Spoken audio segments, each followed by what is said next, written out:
Barry, we're here today. You've been one of the first people to see our 2025-26 home kit. What are your thoughts on it?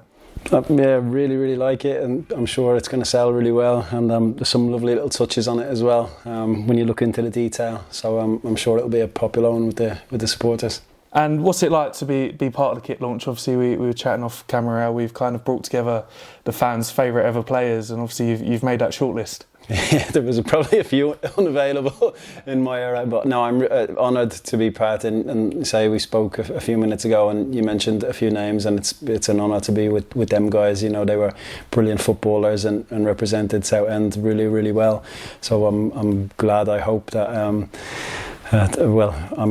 in great company. So very honoured. And obviously you spent a decent amount of your career with us at South United. I'm sure there's plenty of good memories, but what does Roots Hall mean to you? Yeah, like so much. He said it's the time when I played the most games, where I was probably at my best, and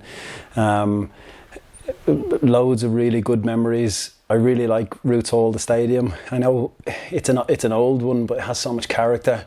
Supporters are in on you. I always thought, you know, I had played there before as an away player, and I always thought, it's a tough place to come here.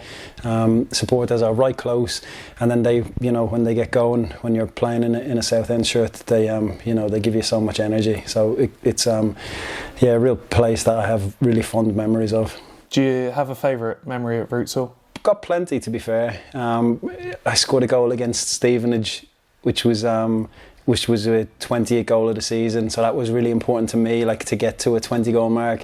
Maybe some supporters remember this, the area final against Leyton Orient, which was a good one. Again, I scored in that game, and the atmosphere was brilliant, and there was supporters afterwards, because we were going to Wembley. They came on the pitch, so that was something that was that kind of sticks in my memory. And then another game that was really eventful, where we beat Millwall 4-1. Again, just an eventful game. I think it rained real heavy, the floodlights went out, and obviously beating a team that were in the Championship at the time, and quite convincingly. A memorable game.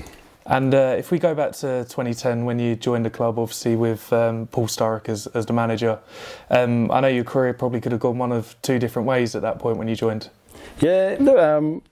I had quite a few injuries, and I knew I was a good player. For the level, I knew I could do all right. Paul Sturrock I'd worked with before, so I think he had a lot of faith in me. But I knew what I was going into, because everybody told me, don't go to Southend. It's you might not get paid, and there was telling me all the kind of maybe the issues that were going on at the club. But I had a lot of loyalty to Paul Sturrock, because I'd obviously worked with him before. I remember having a phone call with him one evening. I think I've kind of said this before, but on whatever night it was a Sunday evening. I said, I've spoken to another couple of clubs, and they're offering this, and I've heard Southend, there's a few issues with payments and everything. And his answer was, I'll see you at 8 o'clock in the morning, and he just hung up the phone. So I turned up at 8 o'clock in the morning, and the rest is history. Yeah, and Stark really built a band of brothers, didn't he, that year?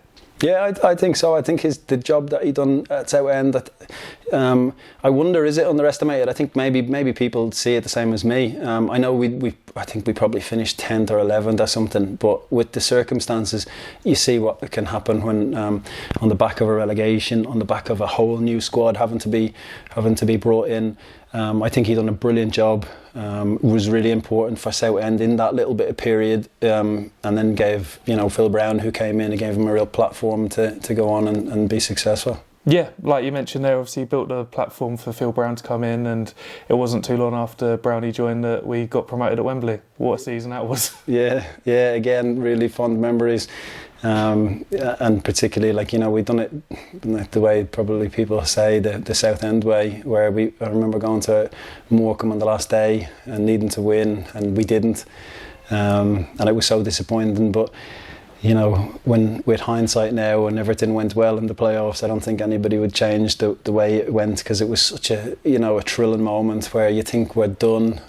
Joe Piggott scores a brilliant goal right in virtually the last kick of the game, and then to go and win in a penalty shootout was it was brilliant for supporters and brilliant for us as players. Definitely, and we've talked about the team's success during that era, but obviously personally you had a really good time as well, top goal scorer on 3 different occasions. Yeah. Like well, I say, I loved my time at Southend. It was,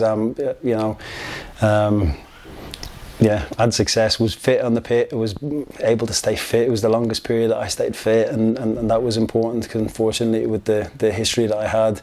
And then, yeah, just, I don't know, sometimes it just fits a club, you know, and maybe that was me as well. Maybe just sometimes the identity of the club, the people that come to watch the games, they maybe identified with me a little bit. I feel like I'd done my best for the team all the time.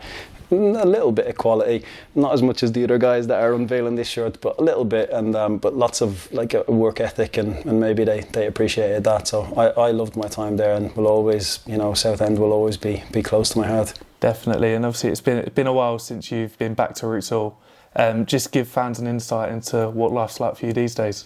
Yeah, well, I'm surrounded by shrimpers at the moment. You know, Neil Harris is the manager at Cambridge. I'm assistant head coach, and Adam Barrett as well shares that job title as well, another assistant head coach, and then Lawrence Bloom is a sports scientist who worked at Southend as well. So surrounded by shrimpers, but yeah, enjoying my time coaching, learning loads.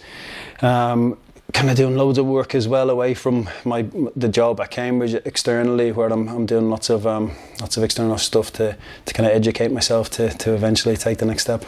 Definitely, and is that something you want to go into, kind of taking that full managerial role wherever that may be? Yeah, 100%, totally. But I'm also aware how it can, the kind of how difficult the job is, and how sometimes you might only get one opportunity at it. So I've always said to myself, I want to make sure I'm totally ready and I feel totally confident, and that time will come, and it's coming sooner, because I'm feeling more able, and but yeah, like I say, I want to make sure that I'm patient, and I guess patience is probably understanding that there's a process. So I'm really active in kind of educating myself with external courses and degrees and coaching badges, and then getting loads of experience. Watching Neil do it was really, really good. And just coaching games, coaching every day, and being out on the grass will help when the time comes. Brilliant. Well, Barry, it's been a pleasure seeing you today. Thanks for getting involved with our kit launch and having us here. And I know I speak on behalf of all Southend fans. It's great to see you doing so well, and good luck with your managerial career when that time comes.